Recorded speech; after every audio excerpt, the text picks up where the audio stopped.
All right, let's dive in. Today we're wading into the wonderful world of Mike's Waffen Facts. Specifically, episode 312. Always a wild ride. This is one where, we see Mike and Rickard, Oh, yeah. weapons enthusiasts, conspiracy theorists, Right. fueled by, well, who knows what. Probably lots of beer. Yeah, whatever they can get their hands on. Exactly. It's like this, you're peeking into a guy's night. Like, you're not really supposed to be there. It's very intimate. Yeah, yeah. And, of course, we're in the Schwatten bunker. This time around, which adds that special something. Oh, it always does. To the whole thing. Yeah, that kind of like. And right away, right? Mike's like, welcome, typical boisterous Mike. Oh, of course. And then immediately, Rickard jumps in with a shout out to Schwatten. Of course he does. Got to keep those inside jokes going. Who we don't know who this is. Right. Like, who is this Schwatten guy? Yeah, like, who is this guy? Part of the mystery. Right, another character in this whole drama. Exactly. And then, of course, we get the update on the Drachenlord feud. Oh, yeah. Can't forget that. Which has escalated, it seems. Oh, always. Mike is responding in kind to some online slight. Right. It's like, does it ever de-escalate with these guys? It doesn't seem to, no. No, it's part of the brand, I guess. Yeah, this back and forth. Yeah. And that's all within, like, the first 2 minutes. Right. And we're already off to the races. Yeah, so we're off to the races. Yeah. And then he tries to bring it back, Mike does, to, like, the topic. Okay. Supposedly. Right. Which is the range of a modern Gulasch cannoni. The what? Gulasch cannoni. Oh, right. The field kitchen. The field kitchen, yeah. Okay. Which he says now can launch food. Get this. Okay. Up to 500 meters. 500 meters? Is he serious? Which seems a little, I don't know. That's a long way for a bowl of stew. That's a long way for stew, yeah. Yeah. But then, of course, Rickard jumps in with, well, a conspiracy theory. As he does. As he does, which is that this is all a cover for... Let me guess. Aliens. Not aliens this time. Okay, I'm intrigued. This time, it's weather manipulation. Weather manipulation. Classic. Well, Vulcan Breacher program. Vulcan Breacher. What does that even mean? Cloud Breaker. Cloud breaker. So they're controlling the weather with stew cannons. That's the gist of it, yeah. All right, I've heard it all now. And even, I think Mike is struggling at this point. I bet. To keep a straight face. I mean, come on. But instead of debunking it, he chooses this moment. Oh, no. To unleash a truly epic.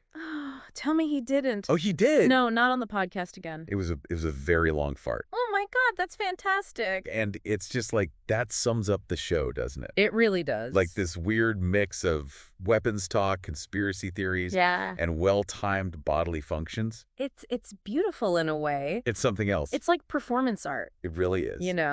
But what I find interesting is they use the humor.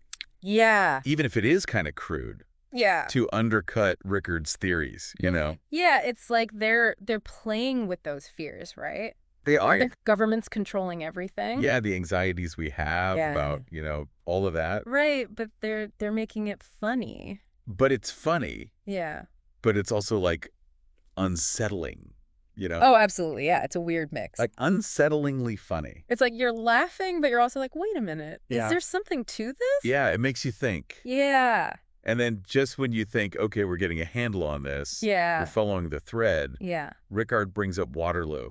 Waterloo. What does that have to do with anything? I don't know, but he tries come on. to connect it to the Gulasch canon somehow. Okay, I'm listening. He says Napoleon was obsessed with particle cannons. Particle cannons at Waterloo. Now that's a new one. It's like, I don't know, he has this... Like a mental Wikipedia or something? He's got this like mental file cabinet. Yeah, filled with all this stuff. Of just like historical trivia and conspiracy theories. That he just pulls out at random. Yeah, just throws it out there. It's amazing. And you can tell Mike is like exasperated. Oh yeah, I bet. But before he can say anything. What happens? Rickard, well. Don't tell me. He vomits. Oh no. On the table. He didn't? On Mike's leg. Oh my God. In Mike's beer. No way. It's a scene, man. Only on Mike's Waffen Facts. Only on Mike's Waffen Facts. This is why we listen. This is why we're here. Unbelievable. And he blames it, of course, on chemtrails. Of course he does. What else would it be? What else could it be? It's always the chemtrails. It's always the chemtrails. I love these guys. Yeah, there's something else. They're the best. All right, so we've got vomit. We've got conspiracy theories. Yeah. Where do we even go from here? Honestly, I have no idea, but I can't wait to find out. Me neither. This is just the beginning. This is just the beginning. Buckle up, folks. We're in for a ride. We're going deep. Deep, deep dive. Deep dive indeed. This is Mike's Waffen Facts. The gift that keeps on giving. All right, let's take a quick break, and we'll be right back with more. Oh, I need a drink after that. Me too, me too. Let's grab a beer. We'll be right back. Most podcasters would have hit delete right there. Oh, yeah. But not these two. Not Mike and Rickard. No, they just keep going. They clean it up. They're like... Yeah, it's like, oops, spilled a little. Yeah, it's just another Tuesday night. Exactly. It's part of the charm, I guess. Yeah, it's real. It's raw. Yeah. They're not trying to be something. They're not... Yeah, it's not this curated, polished thing. No, it's authentic. Yeah. And I think people appreciate that. I think so, too. It's like, they're not afraid to be themselves, even when it's gross. Even when it's, a little messy. A little messy. So anyway, after that whole incident. Yeah, gotta move on. Mike tries to bring it back to weapons. Okay, back to the topic at hand. Supposedly, yeah. All right. Talking about a new particle cannon. Okay. Developed by the Solar Soldatenstaffel.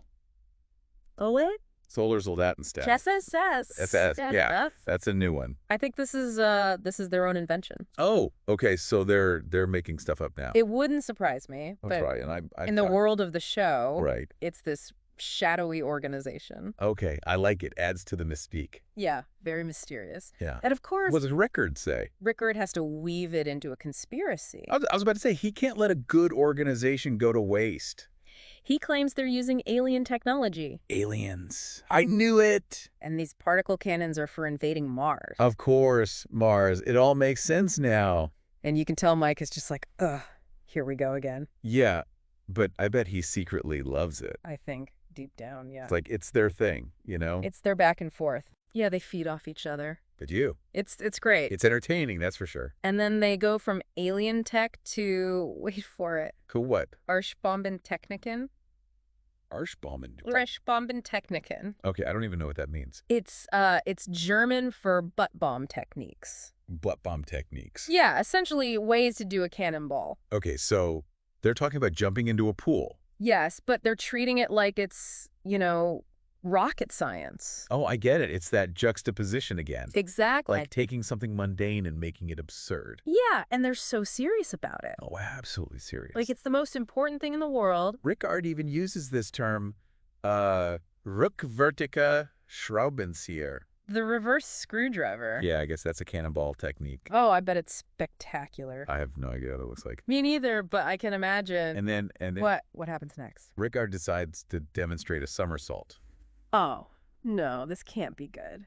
It does not end well. Let me guess. More spillage. He crashes into Mike. Of course he does. More beer is spilled. It's a tradition at this point. It's inevitable. It's beautiful. It's Mike's Waffen Facts. You can't script this stuff. No, you can't. It's pure gold. But it's interesting, right? Yeah. Like, they're so committed to this. They are. They've created this world. To this bit. And they're living in it. And they're bringing us along for the ride. And we're all here for it. No matter how messy it gets. Exactly. The messier, the better. And what's fascinating is, it works. Oh, yeah. They have a huge following. People love it. It's like they've tapped into something. They have. Like, what is it about this show? Yeah, what is the appeal? Is it the weapons? The conspiracies. The drinking. I think it's all of it. Yeah, it's the whole package. And it's the community they've built. Right, it's like a family. Yeah, like a dysfunctional family. A very dysfunctional family. But a family nonetheless. And now they're trying to sell us something. Oh yeah, the commercial break. Kampfgeist. The scent of masculinity. Bold move. Bold indeed. Like they bottled up the whole Mike's Waffen Facts experience. Yeah, and slapped a label on it. Kampfgeist. I mean, who wouldn't want to smell it? Who knows what that even smells like? Right. Fighting spirit, I mean. But it's smart, it's branding. It is. They've got this whole, community. They do. That identifies with them. Yeah, it's like a lifestyle. Exactly. And people buy it. Oh, yeah. They're buying the merch. They're buying into the whole thing. And then you've got Rickard. Oh, Rickard. Gotta love him. Doing the commercial. You can practically hear him gagging. Oh, yeah. He's getting doused in Kampfgeist. But he's a trooper, He's selling it. He's committed to the bit. Oh, yeah, 100%. But it's interesting, right? It is. What's the deeper message here? It's like they're playing with this idea of masculinity. They are. It's over the top, it's ironic. It's very self-aware. Yeah, like a commentary on on all that online bravado. So it's not just a fragrance. No, it's a statement. It's a whole philosophy. Like, this is how you be a man, wink, wink. Yeah, exactly. And you know what? It works. They do. People are drawn to that. They are. This kind of, like, exaggerated, almost caricature of masculinity. And at the end of the episode, you can feel it. They're getting tired. They're winding down. The beer, the vomit, the Kampfgeist, it's all catching up. Mike's like, hope you enjoy the show, despite the, mishaps. Yeah, and Rickard, of course, promises to practice his somersaults. He's ever the optimist. Kind of love that about him. It's like they know, right? They know it's ridiculous. They're in on the joke. Yeah, and we're all invited to laugh along. So, what's the takeaway here? I think, for me, it's the authenticity. Like, they're just being themselves. That's as it is. Exactly, warts and all. And people connect with that. They do. It's refreshing. In this world of curated online personalities. Yeah, where everything's so perfect. It's nice to see something real. And they make us laugh, They do. At the stuff that maybe we shouldn't be laughing at. Yeah, it's like dark humor as a coping mechanism. Exactly, for this crazy world we live in. So there you have it, folks. A deep dive into the wild world of Mike's Waffen Facts. Episode 312. A truly unforgettable experience. It really is. And, maybe there's a lesson in there somewhere. Maybe. Or maybe it's just a couple of guys. Making us laugh. Yeah, making us question everything. And reminding us that even in the darkest corners, there's always room for a little absurdity. Well said. Till next time. See you on the next deep dive.